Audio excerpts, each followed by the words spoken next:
I've never seen anything like it. A couple of people were, DMing me a video of, I believe it was Chris Pronger in the NHL. Like he had something similar happen to him where he took a slap shot off his chest, and same situation and everything that Damar had on Monday Night Football. But I was watching that in real time. As the rest of the country, and I'm looking at it, and they said, "Oh, we're gonna have like an injury timeout," and it's like, okay, like kind of a benign hit, but like, all right, maybe something happened because at that point in the game, like another Bills player went out with a concussion. I was like, oh, geez, like it's kind of like a war of attrition type of deal.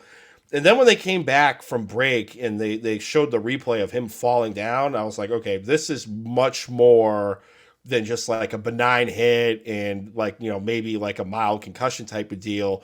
And they started showing like Josh Allen's reaction, and Tre'Davious White is damn near inconsolable at that point. And I was like, okay, like we have a much larger situation going on the field. And when they started saying like CPR for 9 minutes, and then they had to hit him with the AED 2 times, it was like, uh, I was speechless. I kept refreshing Twitter for any update, and I think Jay, you were the one that sent me the tweet from one of the beat reporters. I can't remember if it was for the Bills or the Bengals, where the person said like you could hear a pin drop in the stadium, and even to that effect, like you could have heard the ambulance leave the stadium and drive all the way onto the highway. Mm-hmm. That's how quiet the stadium was. And I just have to say off the top, like there is not enough credit that can be given to the health and medical staff Mm-hmm. of the Cincinnati Bengals, the Buffalo Bills. I understand like they train for stuff like that, but to actually have it in real time is, there's you can't give them enough accolades. The Mm-hmm. University of Cincinnati, the trauma level 1 hospital pretty much in the region out there. So I mean, all of the medical facilities are in place for this guy. I mean, we're just standing by to stand by. I mean, I've been looking through Twitter, every hour on the hour almost, trying to see what is transpiring. And it's just, like you said, Jay, it's just cautious optimism at this point. Yeah, and at the end of the day, I second everything you say in regards to those trained professionals. Those guys were heroes that night. Like short of Damar Hamlin dropping and collapsing in a hospital, that was probably the second best place for him to do it on a football field where there's so much resources available to him. Because in those critical situations, the first thing you got to do is obviously CPR and pump the blood into the heart. Then you got to control the airway, the breathing, right? The AADs, all that stuff. And the NFL, unbeknownst to me, not just doesn't have like team doctors. I mean, they've got like airway management physicians on site. I don't know if you saw that graphic that went around about all the resources and all the doctors they have on site for NFL games. I mean, there's people like, people that like monitor your breathing, people that monitor your neurological, all the independent stuff that you can think of besides the team doctors were on site. I didn't know they had a dentist on site as well, just in case you needed something to be fixed with your teeth. So, kudos to those guys for getting him, his heartbeat restored as soon as possible. The real question here is, and this is where like, I know a couple of cardiac nurses, and like I was talking to one at the store the other day about how, the real question is just how much brain loss functionality will he have, if any? How long did the brain go without oxygen? That's key in all this, right? The lungs, they'll come back. The broken ribs will come back. Even the heartbeat, once it's restored and his vitals are back to normal, that's key. But it all is going to come down to basically how he's gonna, when he does come back, what his cognitive function is going to be, and that's key in all this. Right, like the continuum of the football career is a way off in the distance goalpost at this point. Like, life is really like the first mile marker here. And Jay, I know in the past I've been critical of like ESPN and the Monday Night Football broadcast, but like in a weird way, I feel like ESPN, that might have been like their finest hour with this Monday Night Football crew, because they were cognizant of what was going on. And granted, like the players took matters in their own hands and pretty much made like a human wall around the situation so no camera could really get in.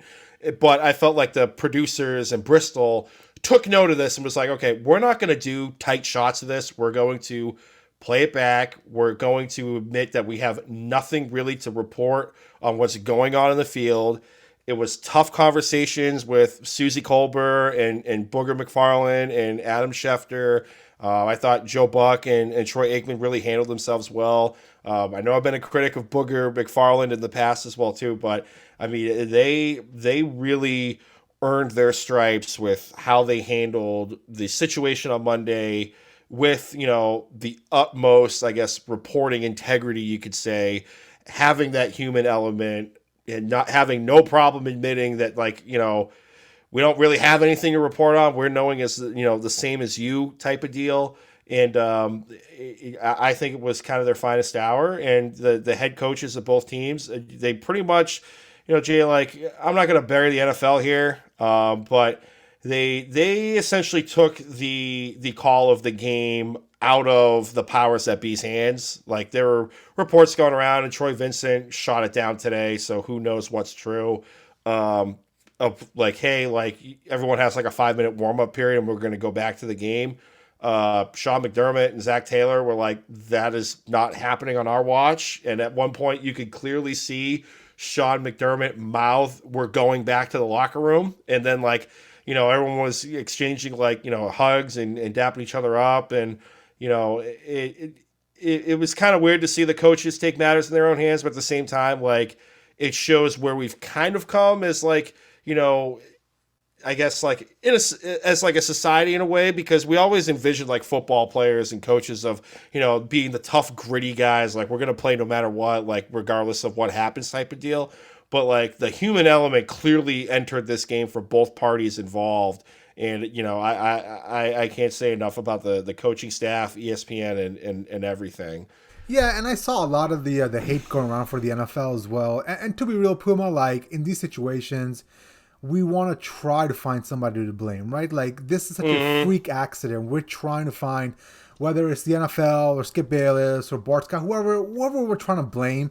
It's just to make ourselves feel better because of how freak the accident is. And Right. at the end of the day, it's unprecedented. So, like, I can't hold this against the NFL that they took, they didn't cancel the game within 30 minutes, postpone the game within 30 minutes instead of the 65 minutes they took. Whatever, man. Like, that's a multi-billion-dollar business that at the end of the day is trying to figure out, hey, did somebody just die on the field? Like, how do we fix, this has never happened before, so what do we do here? So, like, I'm not going to hold that against them. And one of the great points somebody made about, hey, like, you can't postpone the game immediately because what if, like, people started leaving the stands and then the ambulance is trying to get out as well, or like people that are trying to get to the hospital. Like, I mean, that's key in all this stuff you got to think about, right? Like, you don't just postpone the game, you think about how this person can get to the ICU ward, and then on top of that, you figure out what the next steps are, right? Do you release the teams? Like, do you give them information about what's going to happen next, or do you just wait till the next day to figure all this out? So, like, at the end of the day, man, like, a lot's happening. A person might have died on the field in their estimate. I'm not going to hold anything against them here. Right, and a similar situation happened with UEFA. I forget the name of the player. I think his last name was Eriksson for the Swiss national team. I think it was playing like for a club game, and he went down the field with a cardiac event as well too. It wasn't like this. I think he had like an underlying heart condition, but they had to administer the AED and do CPR with him on the field, and they had to transport him to the hospital. The difference is UEFA called that club team or the Swiss team, I can't remember if it was the national team or not, and pretty much directed to them, you guys are going to finish playing this game or it's going to be a 3-0 loss. And like the guys' teammates, like, they refused to go out until they heard like a positive update on Eriksson's situation at the hospital. And at one point Eriksson hopped on a video call to talk to his team and say, hey, like, no, I'm fine, go play type of deal. But, like, that's UEFA. That's, like, world-class soccer type of deal. The NFL, as much as they've bungled situations in the past, and to your point, Jay, like, it wasn't going to be an immediate thing. It seemed like it was a foregone conclusion as the night went on. Yeah, I think people's biggest beef is the 5-minute mark nonsense that was coming out. But, like, at least the NFL had the wherewithal to understand the situation and say, like, we're going to talk to the head coaches.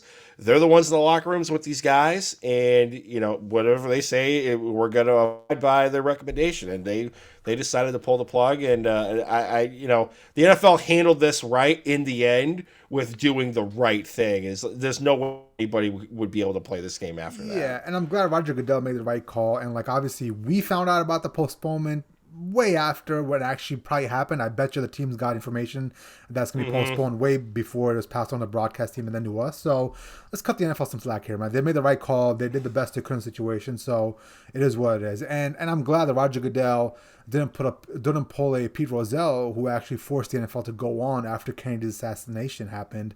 I remember there was some, Rozelle in one of his interviews said that his biggest regret in his tenure as commissioner was, having those games go on after, Kennedy was assassinated. So, it's one of those things where in the past this has happened and the NFL had to push, a week back after 9/11, right? So they dealt with that postponing.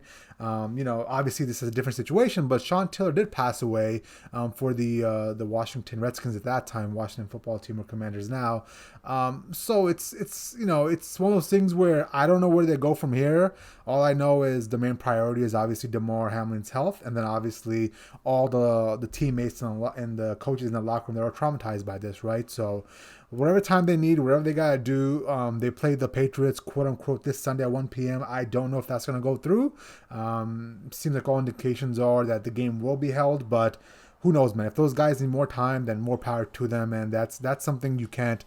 I'm a fairly I'm a fairly old school guy. Like, I think I'm born in the wrong generation. I should have been born in the 60s, you feel me? And like I say, rub some dirt on it and played through most of it, right? Broken hands, fingers, shoulders, whatever it is, snow, rain. It doesn't matter. But this is different. I mean, this is life or death. I mean, this is way beyond football. This is more of a human issue than a football player issue.